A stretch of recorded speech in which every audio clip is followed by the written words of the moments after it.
All right. Well, hello, everybody, and welcome to our panel discussion today. We're talking about skilling, unskilling, and a lot of change going on in the world. And got some really interesting people to talk with today for this. I'm your host and leader on this. I'm Mike Garn. As you can see, I work at the Georgia Tech Professional Education Unit here in Atlanta, Georgia. We're also joined, and you'll meet in a minute, Jennifer Thornton from BHEF and Cami Jonah from Northeastern University. So you'll see a lot of them in just a few minutes. I'm going to kick us off with a couple of things to think about as we're working our way into this. We wanted to really talk a bit about this intersection between colleges and companies and what's going on in the workforce. And so we've got really people who bridge that gap in different ways.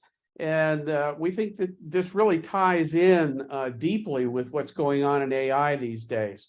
But there is a lot of change going on and a lot of change that's being predicted for the future. So we wanted to talk about these tools and this idea of this opportunity space that we see for what's going on. There are also going to be challenging times and challenging spaces. But we wanted to kind of lay out some of the possibilities and what we're learning now about these different areas and about how faculty, students, employers can work together and things they ought to be working together on. So to start off, from my point of view, this is one of the things I've talked about quite a bit, that we just know these kind of technologies are really transforming higher education. And we're just really entering into the impact of how that's going to happen and what we're going to see. But as we've been told by smart people at McKinsey and other places, that this industrial revolution 4.0 is going to make a big difference for a lot of people and in the way we do things. So as we think about that, coming up to this, we even know, and this comes from a report that Jennifer Thornton is going to be talking about in a few minutes. We already know that the skills people use are disappearing, the need for them quickly, and new ones are rising in their place. And that's really led to some very big changes and some big needs out there. And when we think about that and the way we would respond to that, companies are going to be investing in skills. This is going to be a huge amount of money that is spent. And there are certainly lots of companies and lots of people out there thinking about how do we meet these needs? How do we provide for that? And that's a rather large figure for people to be thinking about how do we get into this business? What I really kind of propose is we'd like to think about how might these colleges and companies work together to meet needs and challenges. I work for a university, for an institute that does a lot of training and a lot of work with people, but there's still more to be done, and I think much to be learned from how colleges and companies are working together now. So one thing from the company standpoint, time is money. And the amount of time that is going to be needed for reskilling, the work that's going to go into that is really going to have an impact on companies. Now, but when we talk to companies and we say, okay, how can colleges help you? One of the things we hear very frequently is that colleges just aren't keeping up. And that mystified us for a while. We thought, well, we're doing all these things. And we're producing graduates and stuff. And it turns out it's not really this degree talent pipeline that is the problem at the moment. Companies understand that product, those students coming out, and they're looking for them. In fact, they're looking for more of them, and they'd like to get them quicker. And there are some real challenges with that. Quicker is really hard because we have models that really specify what it takes in terms of content and time. And what we have also is this approaching enrollment cliff. It turns out that in the recession of 2008, 2009, there were a lot less babies created. And all those babies that weren't created are now not going to be coming into college in the next couple of years. So for colleges, they were already experiencing some drops in enrollments. You've heard about that, I'm sure. And we expect that to grow, and we don't expect it to come back up for a while. Even though people started having babies again, that's great. They're not having babies at the same rate. And that creates some real problems for colleges in this degree pipeline in terms of how many students are going to be in that pipeline. So what I predict, and I think a lot of people do, is that colleges need to get more involved on the training side of this. That's where the real opportunity of, while they work in knowledge, we'll talk about that in a second, really thinking about the skills that companies need and really a better coordination with that. And that's really where this speed difference comes in. Companies understand degrees, they're fine, but where they feel colleges aren't keeping up is what they need now. We've got a group of people that need to know more about analytics or cybersecurity or new areas. And that's where colleges aren't moving as quickly as they could and as business needs them to. Part of this is just this cultural difference. The colleges are about creating knowledge, durable skills, but what business also needs, once they get those graduates and they're 2, 3, 4 years into a career, they need new skills where people are moving into new areas or new skills that have emerged. And we know there are going to be a lot of those over the next decade or so. So these are the real challenges working with that. We're really going through this digital transformation where all this analog information we had in our beautiful libraries and things is digital. And the real part of that and part of what we're seeing now and talking about is beginning to think about this digitizing of our academic genome. If you look at the map or graphs of inventions, along with the mapping of the human genome, it's a strong upward climb as more and more of the genome is mapped. And then as we had a full genome and now more to work with. The same thing as we get down to looking at the knowledge, skills, and attitudes that are core to learning, to knowledge, to skills. This is where we're going to see a lot more activity, a lot more work, and bringing these things together. So some of the questions as we think about this are, what skills are going to dominate in the future? This is one of the things our panelists will be talking about in a couple of minutes. What skills should today's workers be acquiring for tomorrow? Again, a lot of work being done in this area. And then how can colleges and companies really translate and communicate these skills, these knowledges back and forth and do that effectively? So I've laid out all the problems. That was the easy part. What I'd like to do now is turn it over to my colleague, Jennifer Thornton, to talk about how Business Higher Education Forum thinks about these issues and what's going on there. Jennifer, handing it over to you. Thanks, Mike, and good morning or good evening to everybody. I hope you're all doing really well. I'm Jennifer Thornton. I'm the Vice President of Programs at the Business Higher Education Forum. And for those of you who are not familiar with us, we're a 44-year-old nonprofit membership organization, and we connect higher education institutions to business talent demand. Our members represent 70 institutions of higher education, about 500,000 learners, and 1.25 million corporate employees around the globe. And it brings me in contact with wonderful people like Cami Jonah and Mike Garn, who I'm delighted to be on this panel with today. So Mike, can you go to the next slide? Probably. Okay, you seem there to, we yeah, go. there you go. So Mike referenced this report just a few minutes ago, and I put this in the chat. We released a report last week with the Burning Glass Institute and Wiley, and just wanted to share a little bit, and it answers part of one of the questions Mike posed. But 1 in 8 job postings featured 4 skill sets, and they share 2 features. So the 4 skill sets that we focused on in the report are AI machine learning, which I know is of interest to everybody here today, cloud computing, social media, and product management. These are among the country's both fastest growing and most rapidly spreading into new industries, which means there are lots of ways that the skills are being dispersed across sectors.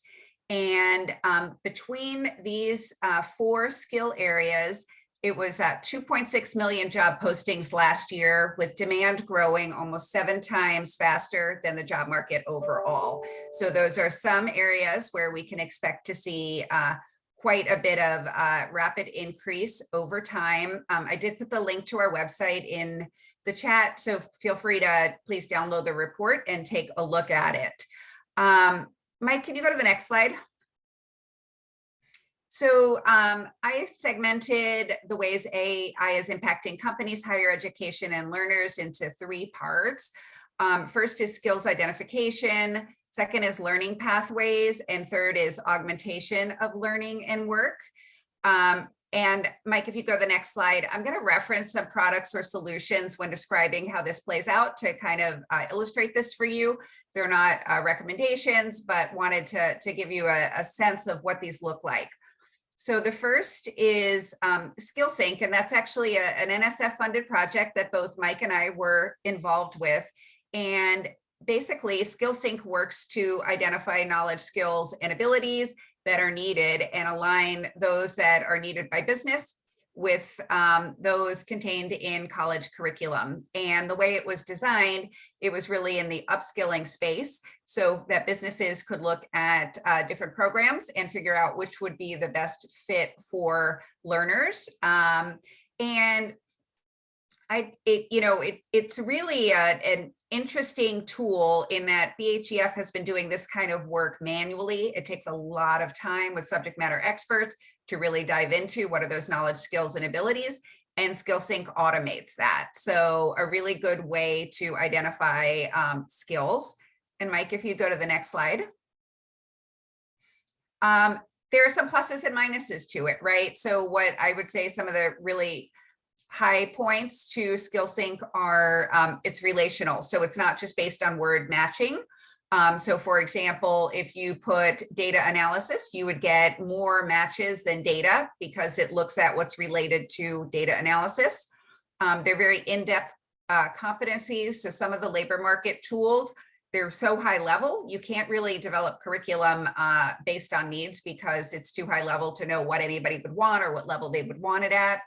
And the other, I think, really interesting feature about the tool is that when you put in skills that somebody has and a role you want them to go to, it suggests what might be the needed knowledge, skills, and abilities. So it really kind of helps the employer think about what skills their employee might need and may help advance their thinking, because not all hiring managers or HR departments actually know what the skill sets are fully that are needed.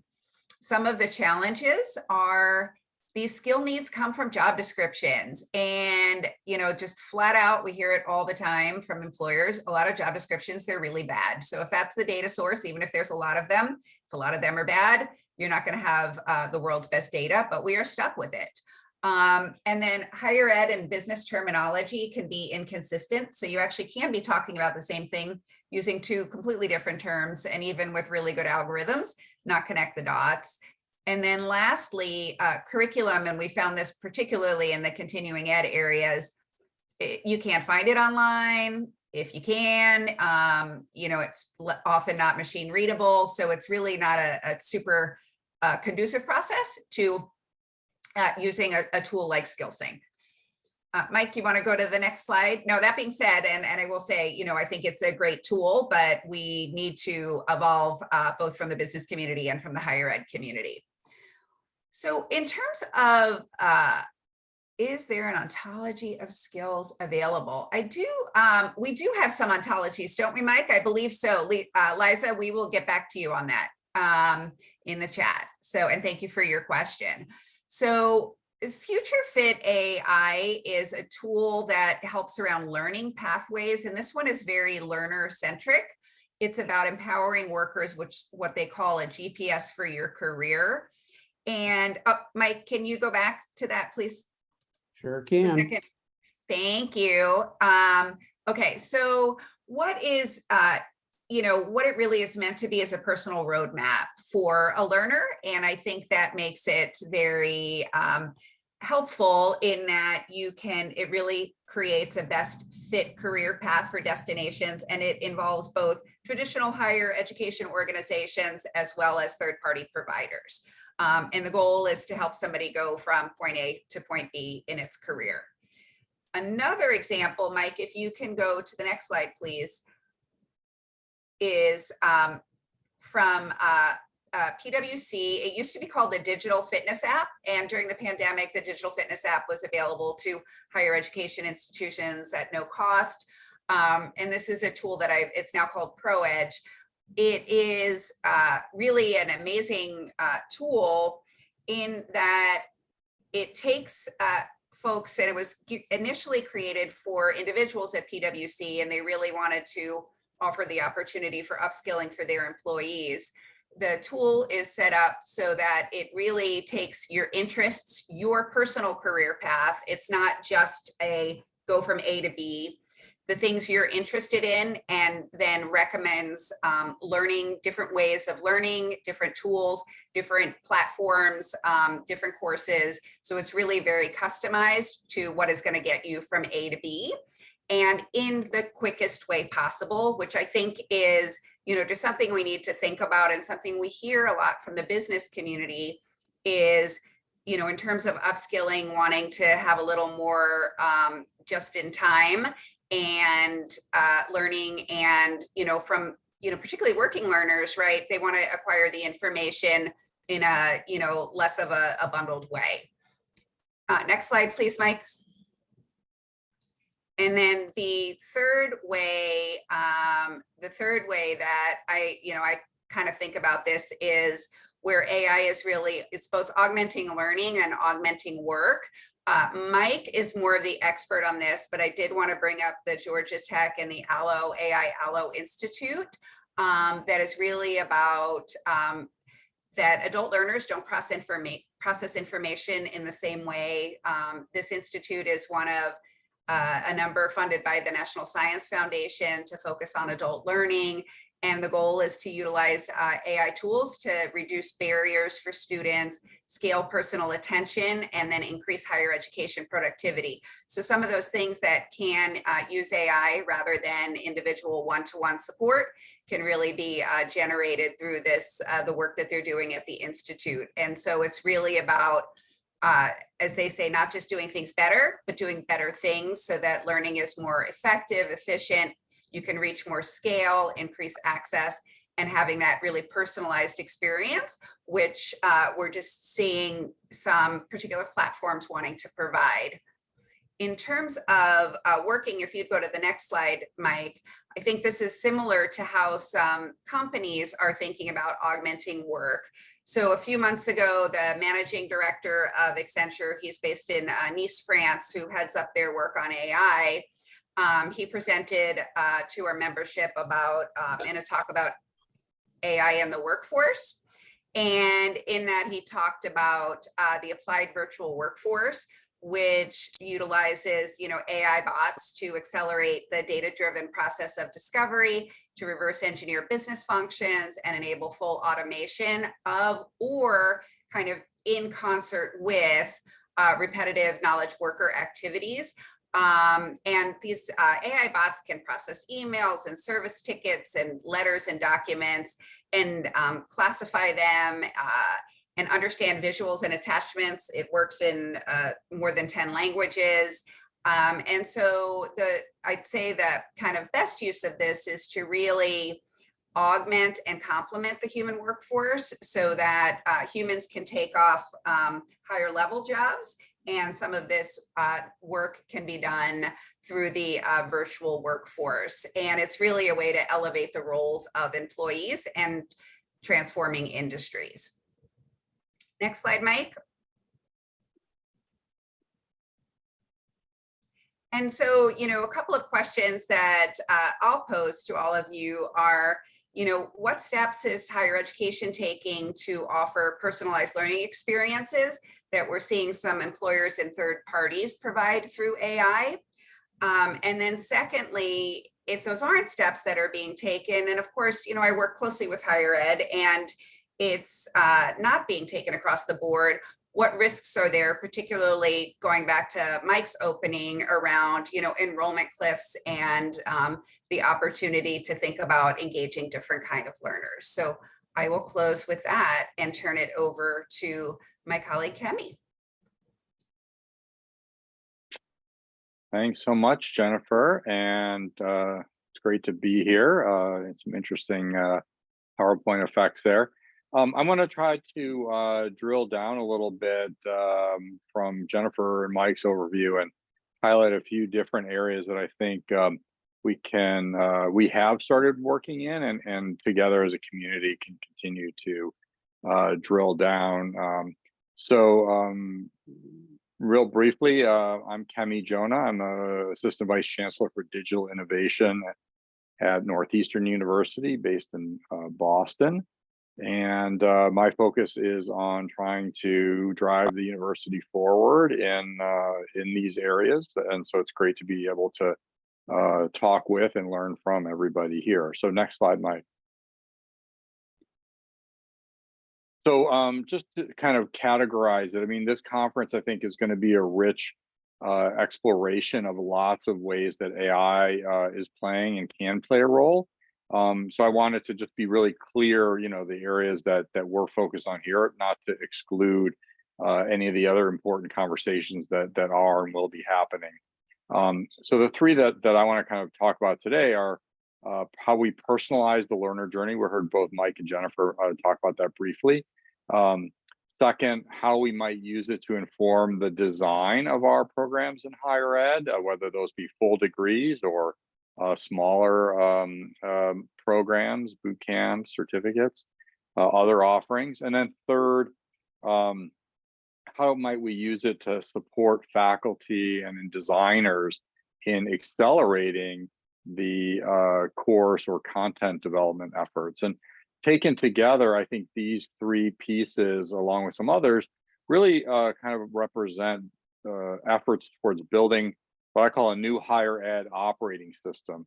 I think most of us in higher ed, whether you were a student at one point or a faculty administrator, we're pretty familiar with the operating system that runs higher ed today, and that are largely what we call student information systems, which are the course catalog and your transcripts and which courses are offered on which semesters or terms, what grades you got in the courses, and that's pretty much the extent of it. And so I think what we're talking about here today is really thinking about moving or shifting over to a new higher ed operating system that's based around this idea of taxonomy of skills. And that's where AI, I think, can really help us is in shifting over and making these parts work and talk to each other, as Jennifer said. Next slide. So if you think about the kind of learner journey and you compare sort of the traditional model of your kind of 18-year-old or 17-year-old coming in as a freshman, some of the things that we know are all pretty consistent, right? They all start from the same or very similar places coming out of high school. We don't really expect much, if any, of work or life experience coming in. Everyone is sort of treated as kind of a blank slate, plus or minus a little bit. The choice of your major more or less kind of totally dictates the path of your learning, what courses you have to take, or what are your requirements. Has really nothing to do with the job requirements or what you want to do once you leave school. And so you have to sort of make a major choice that's a proxy for that, if you even have any idea at all, which you might not as an 18 or 19-year-old. For the most part, the requirements for your major or the major don't change very often. Those of us in higher ed know how difficult it is to actually get any changes put through, into these things. You may be one course here, one course there, but for the most part, they don't get revamped much at all. And as Chris Stevie said in his keynote, it's pretty likely that, if you showed up 30 years from now, at college, the major in economics are going to look pretty much like it did when you took it. And then finally, degree program, bachelor's degree, at least in the United States, takes around 4 or 5 years. In the UK and other places, sometimes can take as little as 3, but pretty much it's the same for everyone.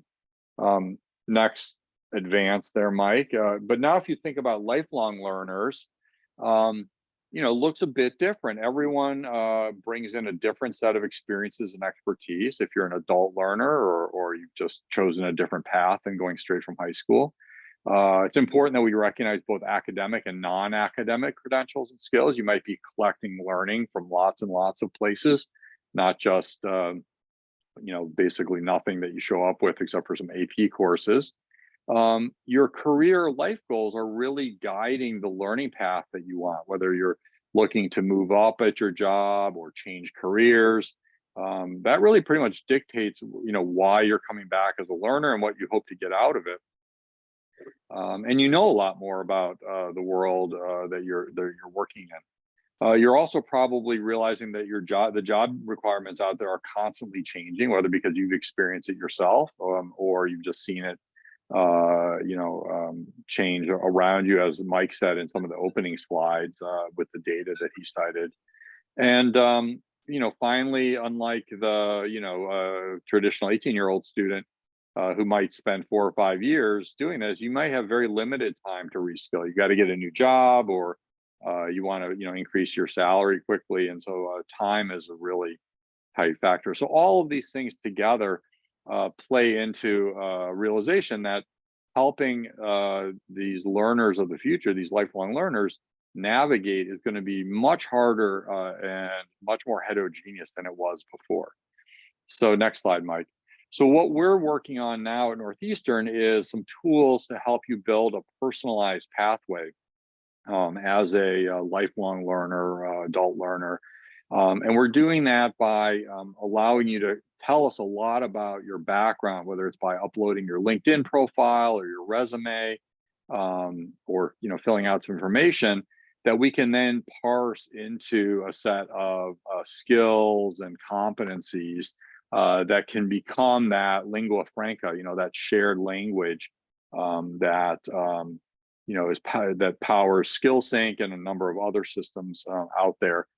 So that we can begin to map it against sort of, what what you've accomplished, and also where you're going and how the various programs that we have might be a fit for you. So here on the right, you can see, there's a MBA, there's nursing degrees, other kinds of things that we might offer once we know about, where you are and where you might want to go next and how we help you get there. Next slide, Mike. There are some other companies out there that are also chipping away at this problem. On the left, here's a slide from AstroMu that is helping learners before they start understand what the potential ROI is of enrolling in a program. So you might call this sort of an enrollment management tool, or tool to help your learners see the value of your program. And so works somewhat similarly. It asks you some questions about what your goal is. Do you want to become a manager, get more money, switch careers, and what field are you in? And then it sort of looks at the skills that are taught in a particular MBA program. In this case, could be any program, and helps kind of calculate based on other people who have traveled similar paths. Let's say using LinkedIn data or other data, how they did in their career. Next advance there, Mike. Another way that we can use these skills, the skills operating system, this is a demo that we built a number of years ago, is to help you pick your specific courses, right? As you decide, well, what am I going to register for next semester, right? And here it shows that we're helping the student map against their learning goal of, let's say, becoming a software engineer. And the system can actually recommend a number of courses or internships or co-ops that would most help advance your set of skills against your target set of occupations. And here you can see sort of a screen that says, well, this is going to grow your, these particular 4 courses on your learning plan are going to grow your, fit, your skills match for a software engineer by 40%. IT project managers, there's different roles that you might have. Shows you how these choices make sense relative to the goals that you've set. So, we think this is a much better model than just, checking off boxes of what your major requires, because it helps you understand what choices will align to your career goals. Next slide, Mike. And so the next big category is this idea of program design. How do we even, as learning designers, at least in higher ed, but this applies to any context, corporate training or others, how do we design the programs based on the fact, as both Jennifer and Mike said, that the skills required by particular jobs are changing faster than ever? So this is one of the charts from the report Jennifer posted. In fact, I think it's probably the first chart, if I remember correctly, that shows, the percentage of skills in job postings that have changed, since 2016. So really only 6 years across different, kind of least disrupted jobs, most disrupted jobs, and average.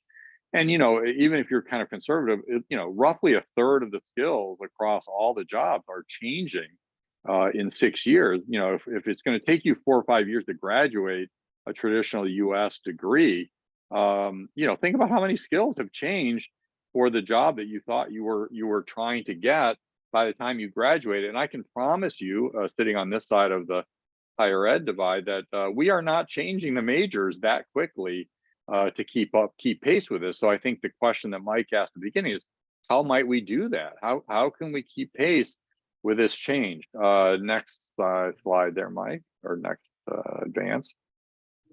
And so the other thing that I would love to see, this is another report from BHEF, although it's a lot older.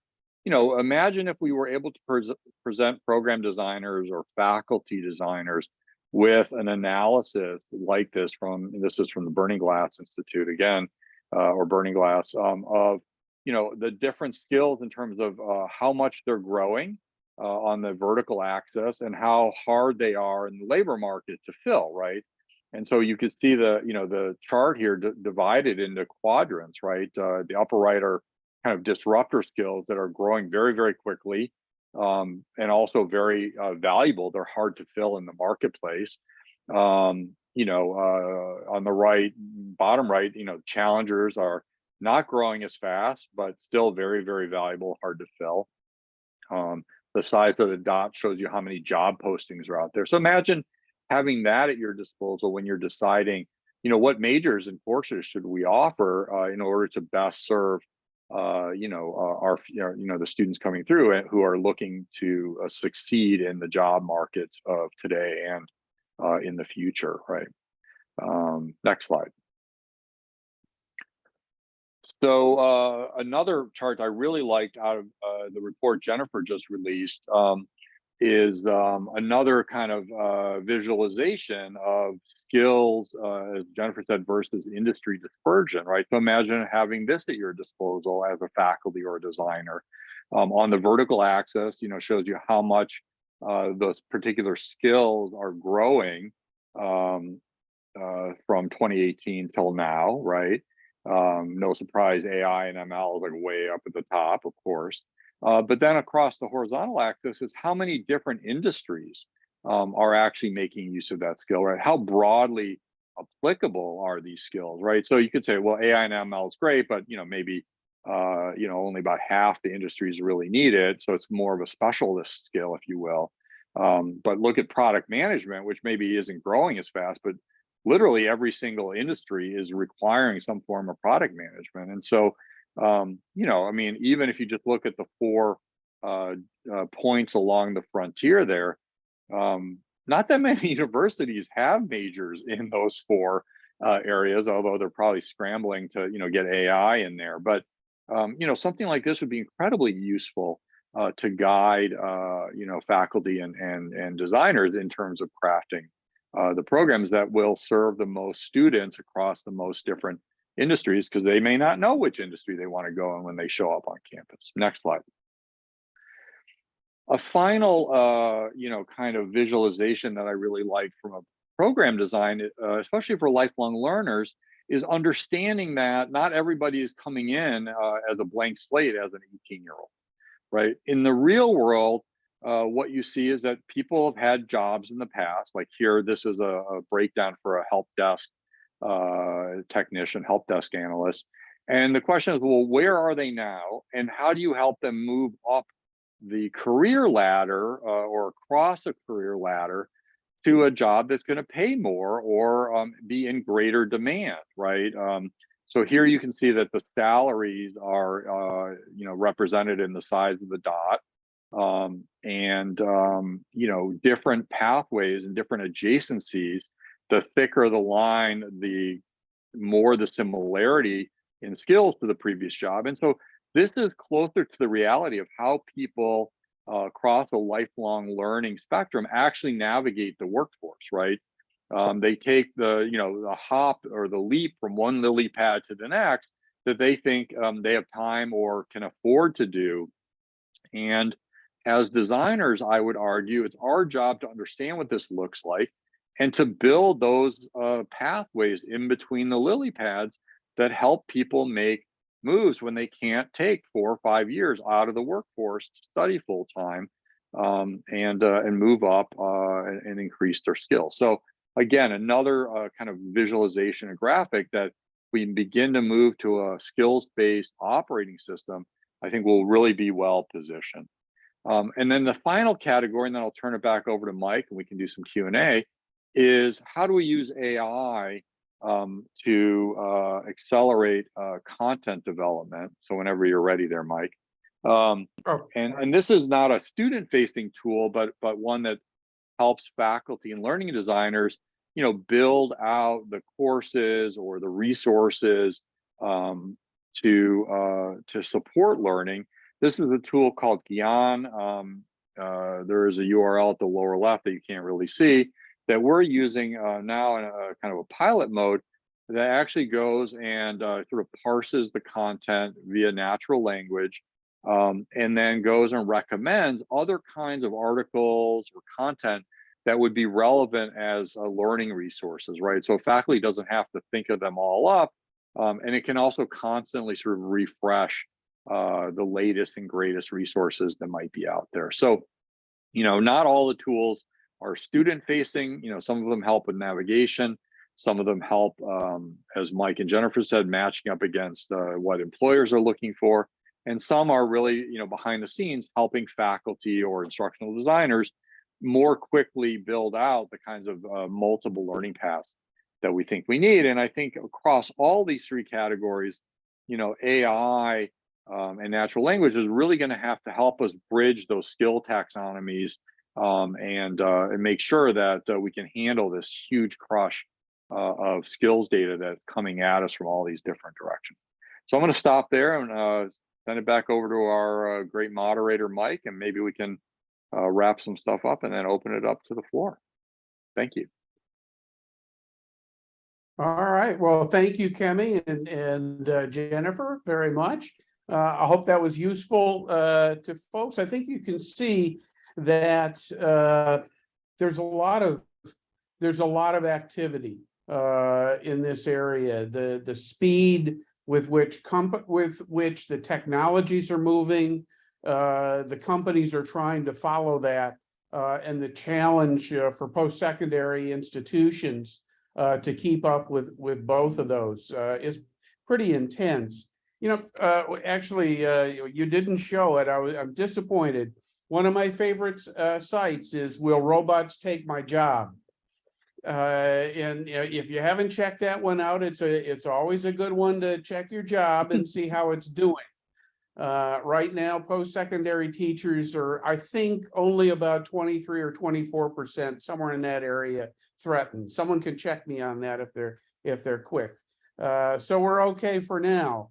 But I think as we can see, these things just change so quickly.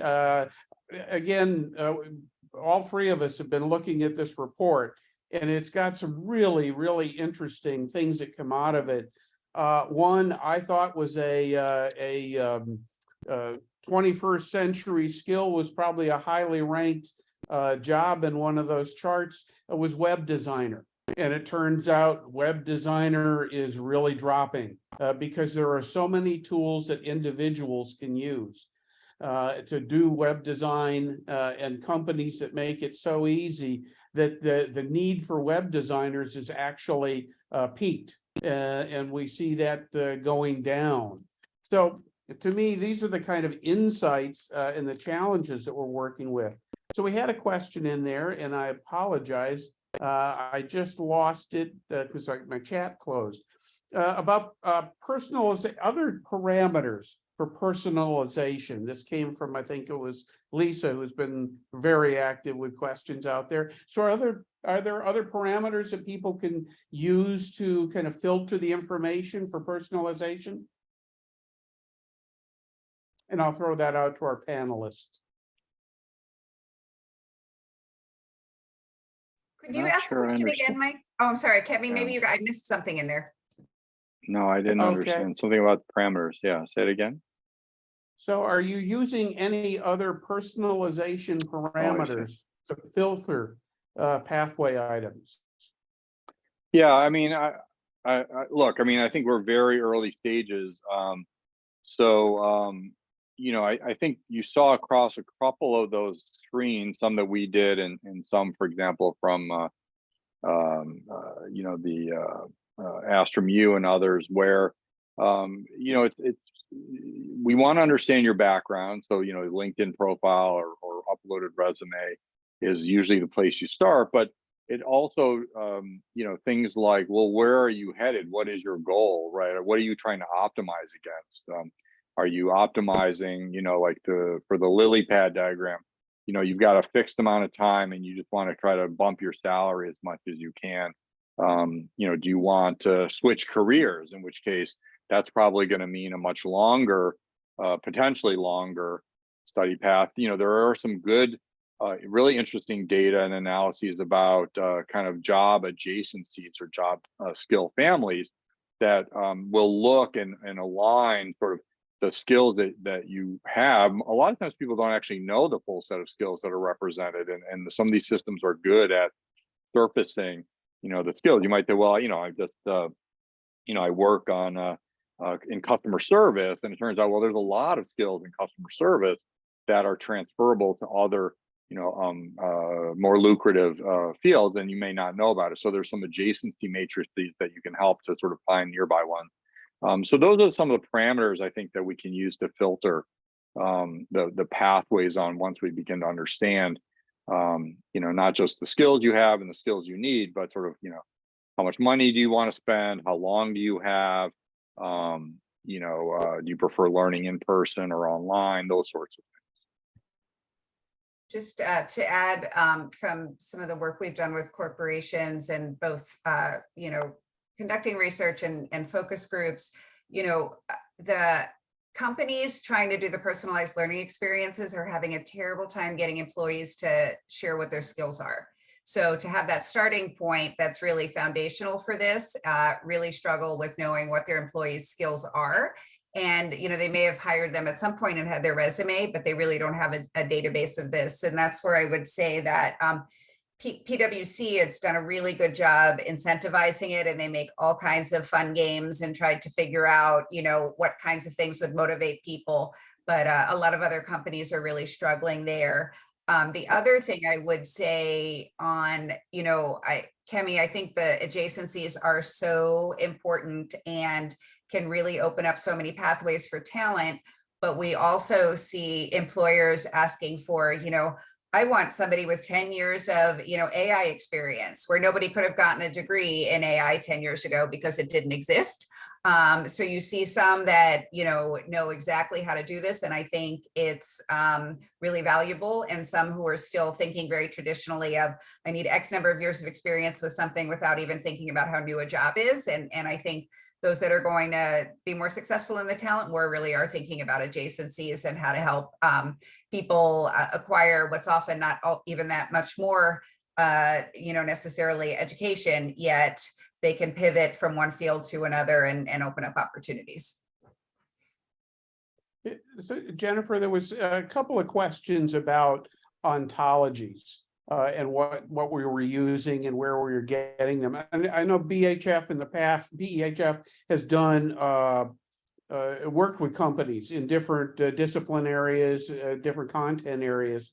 How challenging is that? And what are some of the challenges in both building an ontology of a skill set for a particular area, but then in communicating that? Yeah, it's, depending on the discipline, right, there are some ontologies, that exist. So for example, like cyber is a good one, and there's the NICE framework, but a lot of the employers we've worked with, they don't like it. It just doesn't work for them. And so if, it doesn't work, it's hard to use it. So in that sense, what we would do is we usually will look at something that's existing. It could be ONET, it could be just something published from an association, something published like the NICE framework, and using that as a starting point. And then, oh my gosh, and I love CyberSeek. So this is actually probably, please go on that link, Kemi said, that's one of my favorite data visualizations. I just think it's so well done related to cyber and what's needed. But with that, we then just take that as a starting point and sit down with subject matter experts and try to identify with those subject matter experts what's most important for you, and really go through a process with them to identify what are the knowledge, skills you need, abilities you need, getting it to the granular level of how much do you need awareness. We'll use a various scales with them to know how much of that skill you need. Is there a method you require for them to show it? Those kinds of things. So if that's the process we use, that is the thing, Mike, and you're familiar with SkillSync as well, that I really liked about SkillSync is I felt like from where they pulled their ontologies and through the way they use the natural language processing, it can really do a very effective job, much more than any of the labor market information tools that I've seen. Does a much better job working with ontologies and figuring out what might be the skills and at least making good suggestions. All right, good. Thank you for that. I think there were a number of questions or focus around the standardization of skills and ontologies, and I think we're a ways away from that, but there are some good efforts going on.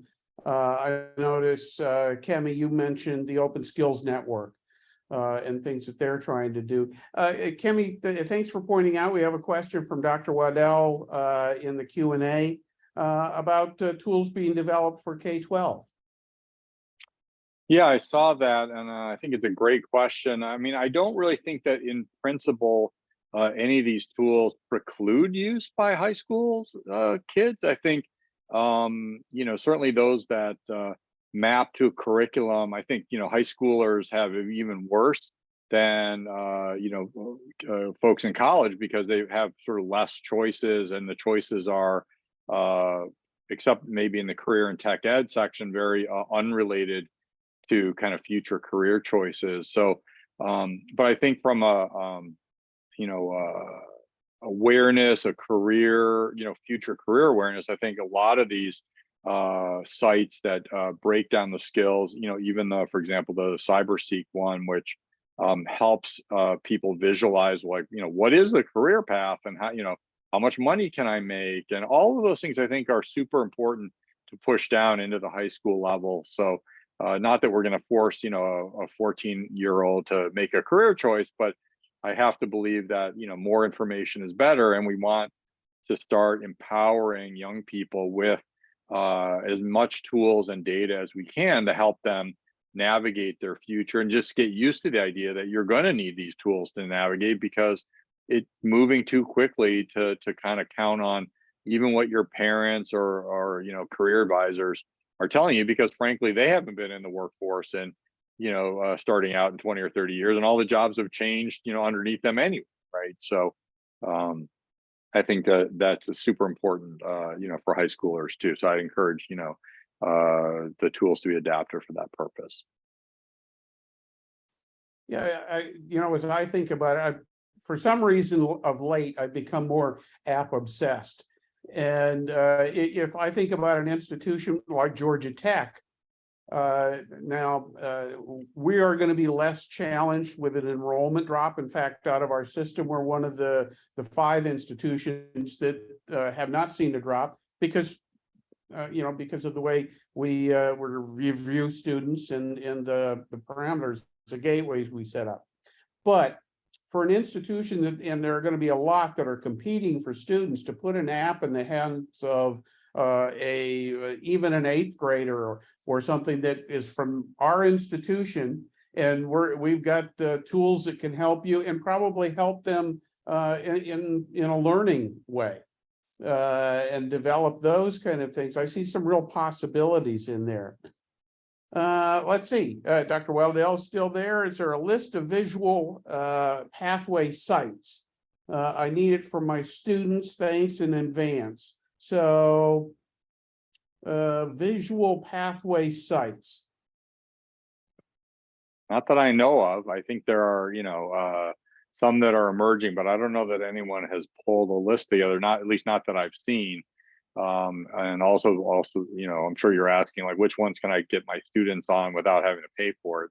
That's a different set of questions. So, I pasted one in the chat, which I've seen that uses the LinkedIn graph, but that is, I think, a paid feature for teams, but worth checking out for sure. I'll try to think if I can think of any others while we're still on.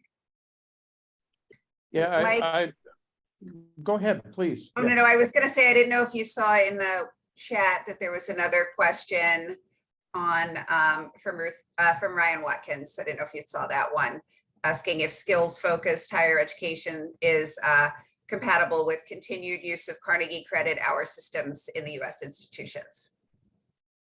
Well, I did see that. Thanks for reminding me. We do not have time to address that issue.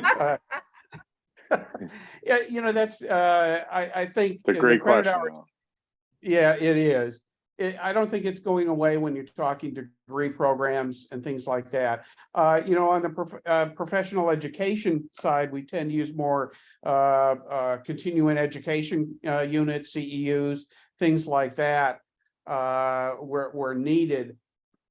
The report that Jennifer has told us about the disrupting skills makes an interesting distinction between foundational skills like problem solving, team building, things like that they talk about being more durable skills. And I think those are the things a lot of students are coming out of college with, and then begin to develop as they go along. And the other kind of set are these very, I'll call them task specific things like the machine learning and those kind of things. So I think those are those task specific kind of things that'll be more training are going to be more on the professional education side.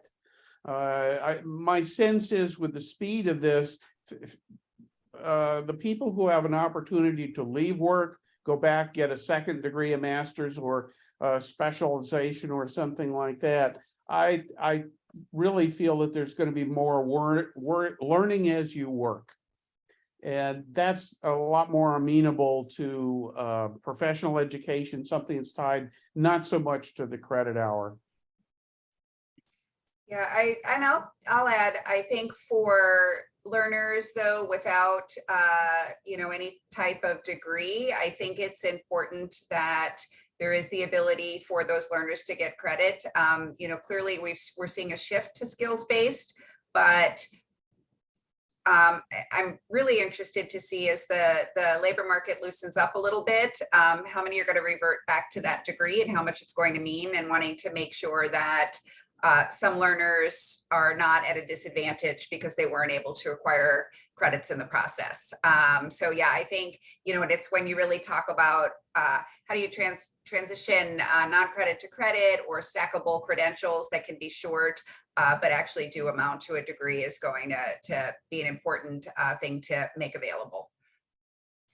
And that really is the issue of switching the operating system, and then why I kind of talked about it, right? Because the operating system isn't just the computer system, it's the Carnegie units, the number of degrees, the whole accreditation system. Layer upon layer has been built around that model, and shifting it to a new model that is tied to skills and to workplace competencies is a journey for sure. And I think the three of us have been chipping away at different parts of it as best we can, but there's still a ways to go for sure. I do want to recognize, as we wrap up here, Kamal has a really good comment in there about the use of these tools for students, but also using them to maybe find teachers where we're having teacher shortage, finding people with skills who could come in and teach with an emergency teaching certificate, things like that. Really good point. I think, to me, those are all the exciting parts where you find something you weren't even looking for in terms of a use, but because you have this network and data that is digitally compatible and can be worked with and mapped, then exciting things happen. Well, look, I want to thank both of our panelists, Cami Jonah from Northeastern and Jennifer Thornton from Business Higher Education Forum. Really great to work with you, and thank all of you for your questions, joining us. Thank you very much. Thanks, everyone. Bye, everybody. Thank you.